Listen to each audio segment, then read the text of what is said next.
Painted painless learning. નમસ્કાર વિદ્યાર્થી મિત્રો, સ્વાગત કરું છું તમારું પેઇન્ટેડ લર્નિંગમાં. આ વિડીયોની અંદર બોર્ડની બ્લુપ્રિન્ટ 2024 પ્રમાણે બધા વિભાગના દાખલા ગણેલા છે અને બધાય દાખલા તમે જો મારી સાથે ગણશો તો તમને આખું અકાઉન્ટ રિવિઝન પણ થઈ જશે. તો બુક અને પેન લઈને બેઠો અને પહેલી વખત ચેનલમાં આવ્યા હોય તો ચેનલ સબસ્ક્રાઈબ કરો અને વિડીયો લાઈક કરો. તો ચાલો આપણે શરૂઆત કરીએ છીએ દાખલા ગણવાની.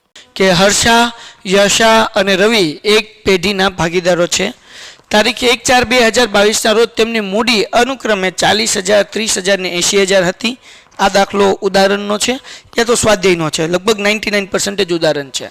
વર્ષના અંતે નફાની વેચણી કર્યા પછી માલુમ પડ્યું કે મૂડી ઉપર 12% લેખે વ્યાજ ગણવાનું રહી ગયું છે. ઓકે, સો ભૂલ સુધારના નોંધ આપણે લખવાની છે. મૂડી ઉપર 12% વ્યાજ આપવાનું રહી ગયું છે તો આપણે 12% વ્યાજ આપી દઈએ. વ્યાજ આપવાનું હોય એટલે પ્લસની સાઇન રાખીશું, કારણ કે વ્યાજ ભાગીદારોને મળે. તો આપણે જોઈએ છીએ કે ભાઈ હર્ષાની જે મૂડી છે એ કેટલી હતી? 40,000. એના 12% કરો એટલે 12 ચોક 48, એટલે 4800 રૂપિયાનું વ્યાજ થયું. હું પ્લસની સાઇન રાખીશ, કારણ કે વ્યાજ ભાગીદારને મળે એટલે પ્લસની સાઇન રાખવાનું. ઉપાડનું વ્યાજ હોય તો ભાગીદાર પાસેથી લેવાનું હોય એટલે ત્યારે માઇનસની સાઇન રાખવાની, કારણ કે આવા બે સેમ દાખલા છે.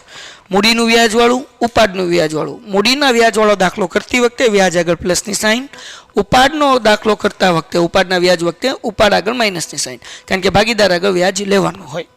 હવે બીજા ભાગીદારની મૂડી જે છે એ કેટલાની છે? યસની 30,000, 12% એટલે 12 13 ને 36, બરાબર ને?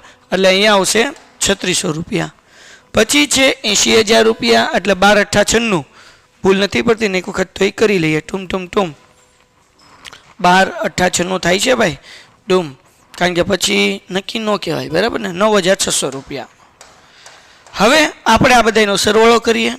4800 રૂપિયા પ્લસ 3600 રૂપિયા પ્લસ 9,600 રૂપિયા, એટલે આપણને ટોટલ કેટલા મળ્યા? 18,000 રૂપિયા. હવે દાખલાની અંદર આપણને ભાગીદારો કયા નફા નુકસાનમાં પ્રમાણ વેચે છે એવું નથી આપ્યું, એટલે 18,000 ને સરખે હિસ્સામાં ત્રણેય ભાગીદારને વેચવાના. તો આપણે 18,000 ભાગ્યા 3 કરીએ તો -6,000, 6,000 અને 6,000. જો નફા નુકસાન પ્રમાણ આપ્યું હોય ડીએર સ્ટુડન્ટ્સ તો આપણે નફા નુકસાન પ્રમાણમાં વેચવાનું. આગળ વ્યા જઈએ. હવે 4800 માંથી 6,000 જાય એટલે -1200, 3600 માંથી 6,000 જાય એટલે -2400, અને 9,600 માંથી 6,000 જાય એટલે 3,600. એ પ્લસમાં જવાબ આવશે. હવે જે જવાબ આપણને માઇનસમાં આવ્યા અને ઉધાર કરવાનું, એટલે આપણે લખવાનું હર્ષના મૂડી કે ચાલુ ખાતે ઉધાર, ચાલુ ખાતે ઉધાર. પછી યશના મૂડી કે ચાલુ ખાતે ઉધાર, યશના મૂડી કે ચાલુ ખાતે ઉધાર. અને તે કોના ખાતે? રવિના મૂડી કે ચાલુ ખાતે, બરાબર ને? મૂડી કે ચાલુ ખાતે. આ રકમ જે છે 1200 અને 2400 ઉધારમાં લખી નાખવાની. 1200, 2400 અને ટોટલ કેટલા થાય? 3600 એ લખવાના જમામાં. દાખલો થઈ ગયો પૂરો. ઓકે, આગળ વ્યા જઈએ. દાખલા નંબર 32. આ કયું ચેપ્ટર છે? તો કે ભાઈ ચોથું ચેપ્ટર. ત્રીજું ચેપ્ટર પાઘડી છે, આ ચોથું લાભ અને ત્યાગ વાળું. આપણને શું કીધું? 32મો દાખલો જે છે બોર્ડમાં ચોથા ચેપ્ટરનો જ પૂછાશે, કે લાભનો દાખલો કે ત્યાગનો દાખલો. આપણને કીધું આર્ચી, અઘરું નામ છે ઓ ભાઈ, આરવી, ઓકે, અને આન્યા. ઓકે, 3:2 ના પ્રમાણમાં નફો નુકસાન વેચતા ભાગીદારો છે. આ જૂનું પ્રમાણ કહેવાય, એટલે અહીંયા હું લખી નાખું જૂનું પ્રમાણ. બરાબર શું છે ભાઈ? 3:2. ઓકે, આગળ વ્યા જઈએ. તેઓ નફા નુકસાનનું ફાળવણીનું પ્રમાણ બદલીને 1:1 નક્કી કરવાનું નક્કી કર્યું. ઓકે, એટલે નવું પ્રમાણ આવી ગયું ભાઈ. હવે નવું પ્રમાણ શું નક્કી કર્યું એ લોકોએ? 1:1. તો ભાગીદારોને મળેલ લાભની ગણતરી કરો. સો વિદ્યાર્થી મિત્રો, લાભ અને ત્યાગના પ્રમાણમાં બહુ લોચા થાય સૂત્રમાં, ક્યારે નવું ક્યારે જૂનું. તો એક શોર્ટકટ રીત યાદ દેવરાવું, ધ્યાન રાખો. આપણે લાભનું પ્રમાણ ગોતવાનું છે, બરાબર ને? તો અહીંયા હું લખું છું લાભનું પ્રમાણ બરાબર તમે માનો કે મોલમાં જાઓ છો, મેં ઓલરેડી આ ચેપ્ટર જ્યારે કરાવ્યું આના વિડીયો મુકાઈ ગયા છે, ક્યારે મેં સમજાવ્યું હતું, જો ન જોયું તો જોઈ લેજો, અને બાકી અહીંયા સમજી લો. લાભનું પ્રમાણ તમને સમજાવું, તમને સૂત્ર તરત યાદ રહી જશે. તમે મોલમાં ગયા, તમને મળતો હતા 2 ટી શર્ટ, એક નવું ટી શર્ટ હતું, એક જૂનું ટી શર્ટ હતું. તમને એમ કીધું કે એક ટી શર્ટ તમને એક ફ્રી આપવાનું છે, પસંદ કરો તમારે કયું જોતું છે, એક નવું છે એક જૂનું છે, તમે કયું લેશો? હા, સમજી ગયા કે નહીં? કયું લેશો? લખો કોમેન્ટમાં. નવું લેશો? હા કે ના? તો લાભ મળતો હોય ને ક્યારે આપણે નવું લઈએ તો યાદ રાખો, લાભ હોય ત્યારે નવું પહેલાં આવે, નવું પ્રમાણ માઇનસ જૂનું પ્રમાણ. હવે ત્યાગ ગોતવા નથી, પણ સૂત્ર સમજાવી દો. માનો કે તમારે ત્યાગ કરવો છે, તમારા ઘરે 2 ટી શર્ટ પડ્યા છે, એક નવું પડ્યું છે, એક જૂનું પડ્યું છે. તમારા ઘરે મહેમાન આવ્યા છે અને તમારો કઝિન થાય છે, ભાઈ છે, કાકા દાદા મામા કોઈનો પણ, બરાબર ને, એને એક ટી શર્ટ આપવાનું છે. તમારે નવું આપશું કે જૂનું આપશું? તમારે ટી શર્ટનો ત્યાગ કરવાનો છે. કયું ટી શર્ટ આપશો? સાહેબ જૂનું જ અપાય ને, તો ત્યાગના પ્રમાણમાં જૂનું માઇનસ નવું. ડન. તો લાભ મળતો હોય ત્યારે નવું પહેલાં આવે, ત્યાગ હોય ત્યારે જૂનું પહેલાં આવે. ઇઝી ટેકનિક, કોઈને કહેવાનું નહીં. હાલો આગળ વ્યા જઈએ. તો નવું પ્રમાણ જે છે, લાભનું પ્રમાણ જે છે એનું સૂત્ર શું થયું? નવું પ્રમાણ માઇનસ જૂનું પ્રમાણ. સો ડિયર સ્ટુડન્ટ્સ, આપણે ગોતીએ સૌથી પહેલાં કોનો લાભ ગોતશું ભાઈ? તો કે પહેલાં આર્ચીનો ગોતી લઈએ. તો અહીંયા લખીએ આર્ચીનો લાભ બરાબર નવું પ્રમાણ, તો કે 1, 2 અને 3 એટલે 1/3 માઇનસ જૂનું પ્રમાણ 3/8. કેમ 8? 3, 3, 6, 2, 8 છેદમાં સરવાળો લખવાનો. ચોકડી ગુણાકાર કરીએ ભાઈ. 8 × 8 માઇનસ 3 તેરી 9 અને 8 તેરી 24. ચોકડી ગુણાકાર કર્યો. 8 × 8 3 તેરી 9 અને છેદમાં આ બેનો ગુણાકાર કરી નાખવાનો. 3 અને 8 નો 24 થાય. 8માંથી 9 જાય એટલે માઇનસ 1/24.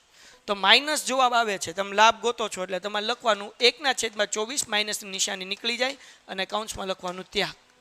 આર્ચીનો ત્યાગ થયો. હવે આપણે આરવી ગોતીએ, બરાબર ને? આરવી. ઓકે, તો આપણે ગોતીએ ભાઈ. આની નીચે હજી લખવું પડશે ને, આરવીનો લાભ. આરવીનું નવું પ્રમાણ કેટલું છે? 1/3 માઇનસ જૂનું પ્રમાણ કેટલું છે? 3/8. તો સેમ જ જવાબ આવવાનો ભાઈ. હા કે ના? 8 × 8 3 તેરી 9 ને 8 તેરી 24 માઇનસ 1/24 બરાબર 1/24. કૌંસમાં શું લખવાનું? ત્યાગ. જેમ ઉપર કર્યું એમ, બરાબર ને? ત્યાગ. ઓકે, હવે આગળ વ્યા જઈએ. છેલ્લું કોણ છે? આન્યા. હાલો ગોતી લઈએ ભાઈ. આન્યાનો લાભ નવું પ્રમાણ એનું 1/3 માઇનસ જૂનું કેટલું છે? 2/8. તો લખી નાખીએ 2/8. ચોકડી ગુણાકાર કરીએ. 8 × 8 માઇનસ 3 × 6 8 તેરી 24. 8માંથી 6 જાય એટલે કેટલા વધે? 2. 2/24. છેદ ઉડાડવાના નહીં. તો આ આપણને જવાબ મળી ગયો. દાખલો થઈ ગયો પૂરો. અને હવે વિસર્જનનો દાખલો. વિસર્જનના 2 દાખલામાંથી એક અગર માની લો કે ભાઈ શું કહેવાય કે થિયરી છે, ઓપ્શનમાં કાઢી નાખવાની. અઘરો દાખલો છે, ઓપ્શનમાં કાઢી નાખવાનો. એક દાખલો કરવાનો અને ડિબેન્ચર કરી નાખવાનું. અગર એમાંથી એક દાખલો અઘરો લાગે એ એક કાઢી નાખવાનો. એટલે એક ડિબેન્ચરનો દાખલો કરવો અને એક વિસર્જન કરવું. જો વિસર્જનની થિયરી ન કરવી હોય તો ખાલી ડિબેન્ચર કરી નાખો ને એના 2 દાખલા કરી નાખો એટલે વાર્તા પૂરી થાય. તો વિસર્જન ચેપ્ટર આખું તમે ઓપ્શનમાં કાઢી શકો. હવે આપણે 33મો દાખલો, વિસર્જન 7મું ચેપ્ટર. નીચેના વ્યવહારો પરથી વિસર્જનના સંજોગોમાં થતી આમ નોંધ લખો. આપણને પહેલી એન્ટ્રી શું કીધી ભાઈ? પેઢીના વિસર્જન સમયે યંત્રની ચોપડે કિંમત 72,000 છે, જે ભાગીદાર 78,000માં લઈ જાય છે. ઓકે, તો હવે વિસર્જન સમયે યંત્રની કિંમત 72,000 કીધી. યંત્ર ક્યાં આવે? તો કે ભાઈ મિલકત લેણામાં, એટલે કે ઉધાર બાજુ કહેવાય. તો એને જમા કરવું પડે. માલ મિલકત નિકાલ ખાતે ઉધાર, તે યંત્ર ખાતે 72,000. આ યંત્ર ભાગીદાર લઈ જાય છે એટલે માલ મિલકત ઉધાર થયું. તો હવે જમા થશે. કોણ લઈ જાય છે? ભાગીદાર. એટલે ભાગીદારના ચાલુ કે મૂડી ખાતે ઉધાર, તે માલ મિલકત નિકાલ ખાતે કેટલામાં લઈ જાય છે? 78,000માં. એટલે અહીં 78,000 રૂપિયા. એન્ટ્રી થઈ ગઈ, પૂરું. પછી બીજી એન્ટ્રી, ભૂતકાળમાં માંડી વાળેલ ઘાલખાત 11,000 પૈકી 6,000 રૂપિયા પરત આવ્યા. કાંઈ નહીં, ભૂતકાળમાં ઘાલખાત બૂચ લાગી ગયું હતું, 6,000 રૂપિયા આવ્યા. 6 આવ્યા ક્યાં આવ્યા હોય? રોકડ આવી હોય અથવા તો બેંક આવી હોય. એટલે રોકડ બેંક ખાતે ઉધાર આવે એટલે ઉધાર. અને તે માલ મિલકત નિકાલ ખાતે જેટલા આવ્યા એટલા લખવાના. 6,000 આવ્યા, 6,000 લખી નાખો. દાખલો થઈ ગયો પૂરો. આના 4 માર્ક મળે. બોલો, મુકાય? નોંધ મુકાઈને મારા બાપા ના પાડે. એના પછીનો દાખલો, આ તો સાવ ઇઝી ભાઈ. આપણે શું કીધું? ભાગીદારી પેઢીના વિસર્જન સમયે પાકા સ્વરૂપમાં દર્શાવેલ નીચેની બાકીઓનો નિકાલ કેવી રીતે કરશો? ભાઈ આપણને બધાને ખબર છે. આપણે પ્રવેશ કરતી વખતે ને નિવૃત્તિ કરતી વખતે કર્યું છે. સામાન્ય અનામત આપણે શું કરીએ? ભાગીદારોને વેચી દેતા. સામાન્ય અનામત ક્યાં આવે? મૂડી દેવા બાજુ. તો આપણે અહીંયા એને જમા હોય. સામાન્ય અનામત કેવું હોય? જમા હોય. તો આપણે એને ઉધાર કરવાનું. સામાન્ય અનામત ખાતે ઉધાર. સામાન્ય અનામત ખાતે ઉધાર. તે ભાગીદારના મૂડી કે ચાલુ ખાતે રકમ કાંઈ આપી નથી એટલે લખવાનું નહીં. એના પછી કારીગર અકસ્માત વળતર ભંડોળ. આના પૈસા પણ આપણે ભાગીદારને વેચી દેતા હતા. યાદ રાખો, નફા ભાગ ભંડોળ ન વેચાય. અકસ્માત ભાગ ભંડોળ જે છે, અકસ્માત વળતર ભંડોળ, એ ભાગીદારને વેચાઈ જાય. તો આપણે લખીએ નંબર 2, કારીગર એ પણ મૂડી દેવા બાજુ આવે એટલે જમા હોય, એટલે આપણે એને ઉધાર કરવાનું. કારીગર અકસ્માત વળતર ભંડોળ ખાતે ઉધાર. તે ભાગીદારના મૂડી કે ચાલુ ખાતે. રકમ કાંઈ લખવાની નથી, ખાલી આમ નોંધ કરવાની છે. એના પછી પ્રોવિડન્ટ ફંડ. ભાઈ પ્રોવિડન્ટ ફંડ ભાગીદાર ન વેચાય એટલે એને માલ મિલકત નિકાલ ખાતે લઈ જવું પડે. તો પ્રોવિડન્ટ ફંડ ક્યાં આવે? મૂડી દેવા બાજુ એટલે જમા હોય. તો આપણે શું કરવું પડશે? ઉધાર કરવું પડશે. તો આપણે લખી નાખીએ ભાઈ પ્રોવિડન્ટ, અથવા તો પીએફ ખાતે ઉધાર પણ લખી શકો. પ્રોવિડન્ટ ખાતે ઉધાર. તે મા મી ની ખાતે એટલે માલ મિલકત નિકાલ ખાતે. લ્યો ભાઈ 3 માર્ક્સ થઈ ગયા રોકડા. બહુ ઇઝી છે ભાઈ. વિસર્જનના 2 દાખલા કરી નાખો, કાંઈ અઘરું નથી. તો ડિબેન્ચરના અથવામાં કાઢી શકો. જો ડિબેન્ચરના 2 દાખલા કરી નાખો તો વિસર્જન જે છે અથવામાં કાઢી શકાય. એના પછી વિદ્યાર્થી મિત્રો દાખલા નંબર 35 જે છે એ આપણને ડિબેન્ચરમાંથી પૂછાય, જે પાર્ટ 2 નું બીજું ચેપ્ટર છે. સાવ ઇઝી છે. દિશા લિમિટેડે 1/4/18 રોજ 100 રૂપિયાની મૂળ કિંમતના 10%ના 5000 ડિબેન્ચર 8ના પ્રીમિયમે બહાર પાડ્યા. ઓકે, મૂળ કિંમતે 31/3/2023માં પરત કરવાની છે. મૂળ કિંમતે બહાર પાડી અને મૂળ કિંમતે પરત કરવાની છે.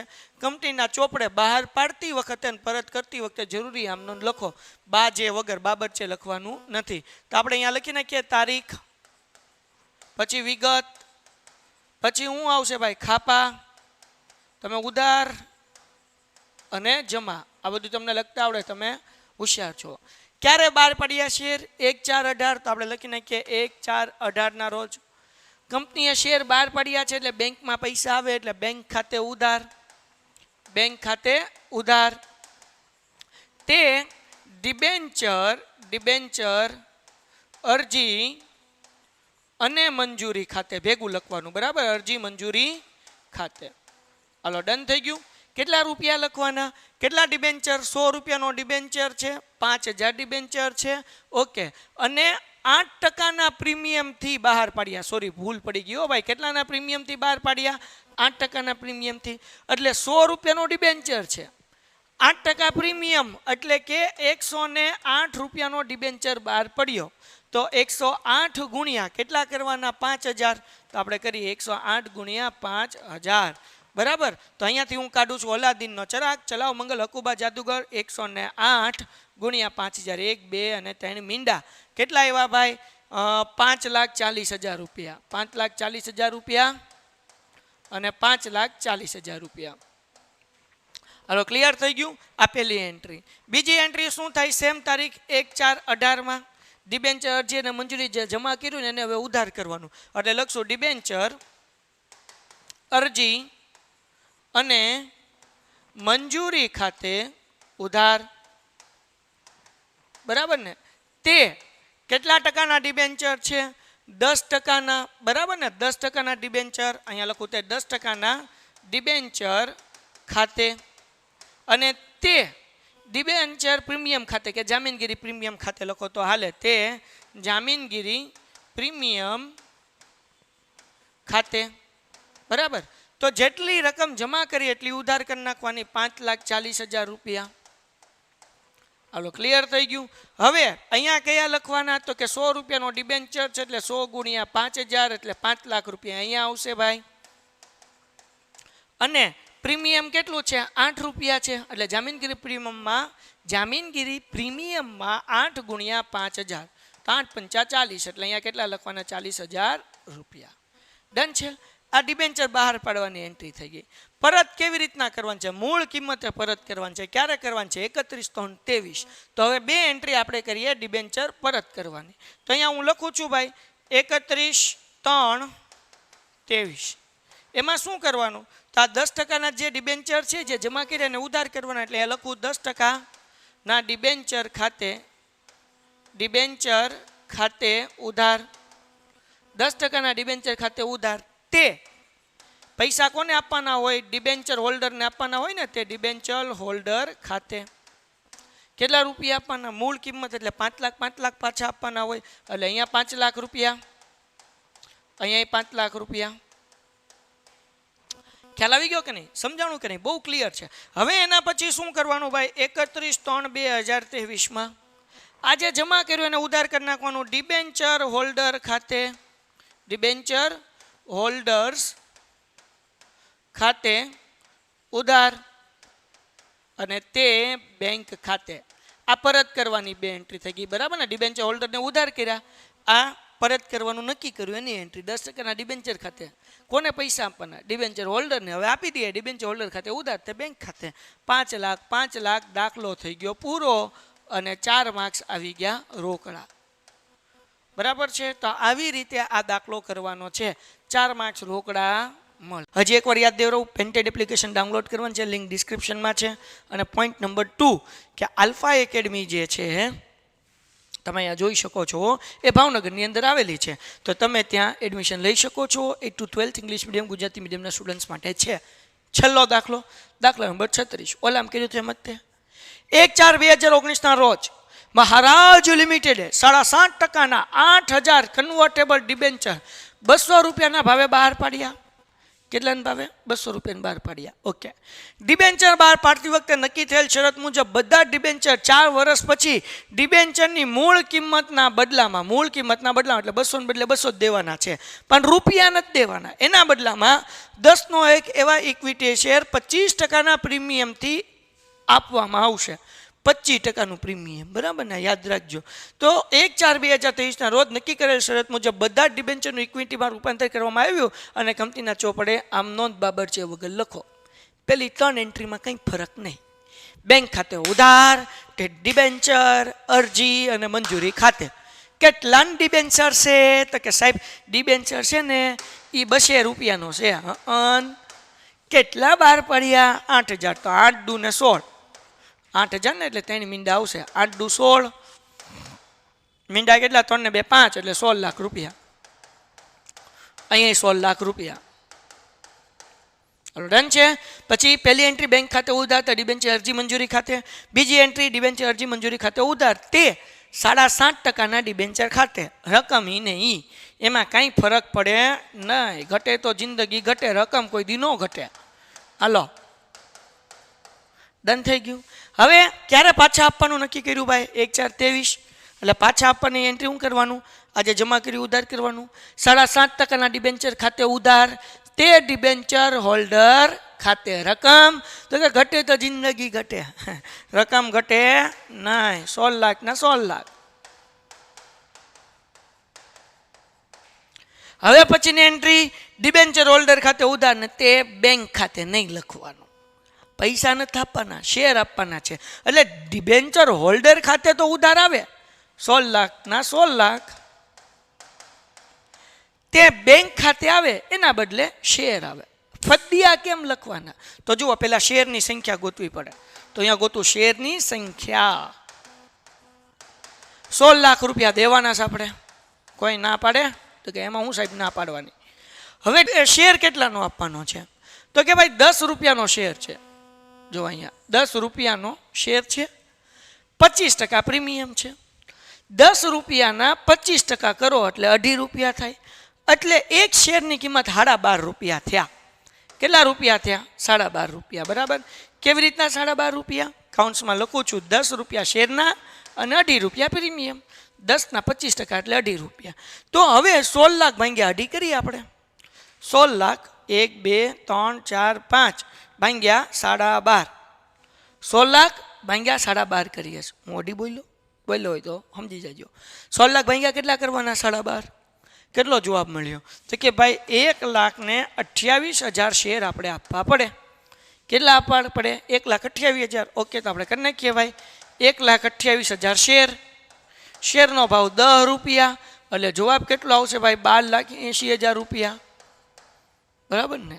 1,28,000 શેર છે, એનું પ્રીમિયમ કેટલા રૂપિયા? 2.5 રૂપિયા. તો 1,28,000 એને ગુણ્યા 2.5 કરી નાખો ભાઈ, એટલે કેટલા આવ્યું? તો કે 3,20,000 રૂપિયા, એનું 20,000 રૂપિયા એનું પ્રીમિયમ થયું. લો ભાઈ, દાખલો થઈ ગયો પૂરો. હજી એકવાર સમજાવું. આ તો સમજાય તે ડિબેન્ચર હોલ્ડર ખાતે ઉધાર 16 લાખ, તે ઇક્વિટી શેર ખાતે, અને તે જામીનગીરી પ્રીમિયમ ખાતે. શેરની સંખ્યા ગોતવી પડે તો 16 લાખ રૂપિયા દેવાના છે, એટલે 16 લાખ. 12.5 રૂપિયાનો શેર આપણે દેવાનો, 10 રૂપિયાનો શેર 2.5 પ્રીમિયમ, એટલે 16 લાખ માંગ્યા 12.5 કર્યા, એટલે 1,28,000 શેર આપવા પડે. તો 1,28,000 શેર છે અને 10 રૂપિયાની કિંમત, એટલે 12,80,000 રૂપિયાના શેર થયા. અને 1,28,000 ગુણ્યા 2.5 રૂપિયા પ્રીમિયમ, એટલે 3,20,000 રૂપિયાનું પ્રીમિયમ થયું. સમજી ગયા ને? પેલી બે એન્ટ્રીમાં તો કે ભાઈ શરૂઆતની તારીખ લખવાની 1/4/19, અને ત્રીજી અને ચોથી એન્ટ્રીમાં જ્યારે આપણે પૈસા ચૂકવવાના છે 1/4/2023ની તારીખ લખવાની. ડન થઈ ગયું. આશા રાખું છું વિદ્યાર્થી મિત્રો આ બધા દાખલા તમને સમજાણા હશે. જો સમજાણા હોય તો વિડીયો લાઇક કરો, ચેનલ સબસ્ક્રાઈબ કરો, મિત્રોમાં શેર કરો. અને સૌથી અગત્યની બાબત, જેટલા પણ તમારા મિત્રો છે પકડીને કહેવાનું, જો ચેનલ સબસ્ક્રાઈબ કર, મારા હમ છે, હું વિયો જઈશ તો તમારું શું થાય? કાંઈ નહીં થાય, મને ખબર છે, ચિંતા ન કરો, તોય કરી નાખો. બરાબર ને? વિડીયો લાઈક કરો. મળીએ છે નેક્સ્ટ વિડીયોમાં. ત્યાં સુધી good bye. Painted, Painless Learning.